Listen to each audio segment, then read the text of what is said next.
Kita tidak boleh kacang lupa pada kulitnya. Kita ada hari ini mungkin secara intelektual kita memang jauh lebih pintar daripada bapak-bapak gereja di masa itu. Tetapi kita bicara firman Tuhan, bukan bicara intelektualitas. Shalom saudaraku, selamat jumpa lagi dengan saya. Saudaraku, menarik bahwa kali ini saya ingin sedikit mengulas atau membahas mengenai Tritunggal. Ya, karena di saat saya membuat video ini di YouTube ramai didiskusikan, diperdebatkan bahwa ada pihak yang mengaku dia lebih memilih untuk oneness daripada Tritunggal. Ya, oneness itu adalah di mana Allah itu adalah Yesus, ya kan? Kemudian Roh itu adalah Yesus, Firman Tuhan itu adalah Yesus. Jadi Yesus adalah Allah gitu. Sementara kita pahami bahwa Tritunggal itu sendiri adalah mempunyai suatu pemahaman bahwa tiga pribadi yang menjadi satu di dalam Allah, yaitu Allah sendiri, Roh Kudus, Firman, dan kemudian Firman yang menjadi manusia, kemudian kita kenal sebagai Yesus Kristus. Jadi sebenarnya ini tidak perlu kita terlalu tajam memperdebatkan. Karena apa? Karena Trinitas ini sesungguhnya sudah mulai menjadi bahan diskusi di abad ketiga dan keempat. Dan tentu saja diskusi ini muncul bukan tanpa latar belakang. Pasti ada suatu maksud dan tujuan. Dan saya melihat bahwa maksud dan tujuan sehingga keluar suatu rumusan dengan kata Tritunggal ini atau Trinitas, dikarenakan bapak-bapak gereja di masa itu ingin membentengi ya pemahaman mengenai Allah itu sendiri. Jadi Tritunggal atau Trinitas itu sebetulnya kalau menurut saya itu adalah warisan ya, warisan daripada bapak-bapak gereja kepada kita hari ini. Nah, itu sesungguhnya baik ya. Karena mereka tentu saja di kala itu, di masa itu, mereka juga pasti adalah rohaniawan-rohaniawan yang penuh tanggung jawab terhadap iman umat ya, karena sudah mulai bertumbuh berkembang ya umat percaya kepada Yesus. Di saat yang sama juga pasti muncul ya pemahaman-pemahaman yang mulai menyimpang daripada kebenaran, sehingga bapak-bapak gereja merasa bertanggung jawab untuk membuat suatu benteng iman. Dan pada kesimpulannya mereka membuat suatu teori atau rumusan bahwa yang kita imani itu adalah Tritunggal atau Trinitas, di mana adalah Allah, ada Roh Allah, ada Firman Allah, dan kemudian Firman itu menjadi manusia yang kita kenal sebagai Yesus Kristus. Nah, saudaraku, kalau saya sendiri mengakui bahwa Trinitas itu tidak ada salahnya, dan bahkan saya mengatakan semacam keyword saja ya, karena memang kata Trinitas atau Tritunggal kan tidak ada di dalam firman Tuhan. Ini adalah rumusan. Tidak ada kata Trinitas, Tritunggal di dalam ayat-ayat Alkitab. Ya, jadi buat saya ini adalah keywords. Untuk apa? Untuk kita belajar memahami tentang Allah, tentu saja ya. Karena firman Allah atau firman Tuhan yang terdapat di dalam Alkitab itu adalah juga bukan sekadar mengajari kita bagaimana kita memperoleh keselamatan, tentu saja juga termasuk mengenai Allah itu sendiri. Nah, Allah itu adalah yang utama dan yang pertama. Ya, di Keluaran 3 ayat 15, Allah memperkenalkan diri sebagai Yahweh, artinya Allah yang esa. Ya, tidak ada dua atau tiga atau lebih Allah, satu Allah saja. Ya, Allah Israel, Allah Ishak Yakub, Allah Israel. Dan ada Roh Allah juga, ya kan? Roh Allah di kitab Kejadian 1 ayat 2, bahwa Roh Allah melayang-layang di permukaan air. Dan kemudian ada firman Allah ketika Allah berfirman, jadilah terang, maka terang itu jadi. Ini sebagai contoh. Jadi ini adalah tiga bagian atau tiga kuasa yang berasal dari Allah itu sendiri. Bahwa Allah itu roh adanya. Kemudian Allah juga mempunyai firman. Dan untuk keselamatan manusia, firman itu datang ke dalam dunia ini menjadi manusia dan diberi nama Yesus. Jadi manusia, firman yang menjadi manusia itu kita sebut, kita kenal sebagai Yesus Kristus. Nah, itulah mengapa, karena ada tiga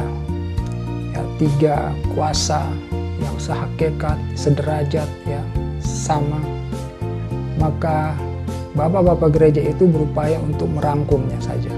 Artinya kan begini, sekiranya memang tidak ada kata Trinitas itu atau Tritunggal itu, tetap kalau kita membaca di dalam Alkitab, kita akan menemukan bahwa memang ada Allah, ada roh Allah, dan ada firman Allah. Ya, yang mana kemudian firman itu adalah juga menjadi Yesus Kristus, menjadi manusia. Nah, kalau kita hanya mengacu kepada pribadi Yesus saja, berarti kan kita akan mengabaikan atau meniadakan roh Allah, ya, dan firman Allah. Jadi kita itu tidak akan mengenal Allah dengan seutuhnya, karena Yesus datang ke dalam dunia ini bukan untuk mengurus KTP, ya, mengganti nama, bukan, ya. Dia datang dari firman menjadi manusia, dan tentu saja harus ada nama. Oleh karenanya malaikat sekaligus memberitahu bahwa menamakannya dia Yesus, supaya manusia ketika berhadap-hadapan dengan firman yang menjadi manusia ini dapat menyapanya dengan hormat, ya, dapat menyapanya dengan tidak salah. Disebutlah Yesus itu. Jadi sekali lagi Yesus datang ke dunia ini bukan untuk mengurus KTP ganti nama, ya. Dia memang harus punya nama, ya, tetapi Yesus datang bukan untuk menggantikan Allah, ya. Jadi kita tidak boleh hanya mengaku Yesus sebagai Tuhan dan Juru Selamat dan memandang Dia sebagai satu-satunya Allah, ya. Bukan seperti itu, karena Yesus itu adalah firman Allah. Firman Allah itu adalah Allah. Ini kan memang tidak bisa diuraikan, tidak bisa dipisahkan, ya, tidak bisa dicerai-beraikan. Yesus tidak akan ada kalau tidak ada firman Allah. Ya, firman Allah juga tidak akan ada kalau ada Allah, kalau tidak ada Allah. Nah, tidak akan ada Allah kalau tidak ada firman. Ya, tidak akan ada Yesus kalau tidak ada firman Allah. Jadi kita harus meyakini bahwa Allah kita itu adalah mempunyai tiga otoritas. Dia sebagai Allah Bapa, kemudian dia adalah roh Allah yang hari ini diam di antara manusia yang percaya kepada Yesus Kristus. Roh Allah ini yang menuntun kita, mengajar kita dalam kebenaran, mengisapkan kita dalam dosa. Ya. Kita mengenal Allah itu menjadi lebih dekat oleh karena Yesus itu. Tapi Yesus itu bukan nabi, dia bukan manusia biasa. Dia datang dari firman Allah. Seperti saya katakan tadi bahwa Yesus tidak akan ada kalau tidak ada firman Allah itu. Dan firman Allah itu juga tidak akan ada kalau tidak ada Allah. Begitupun sebaliknya. Tidak akan ada Allah kalau tidak ada firman. Bagaimana dia bisa menjadi Allah tidak punya firman? Bagaimana menciptakan?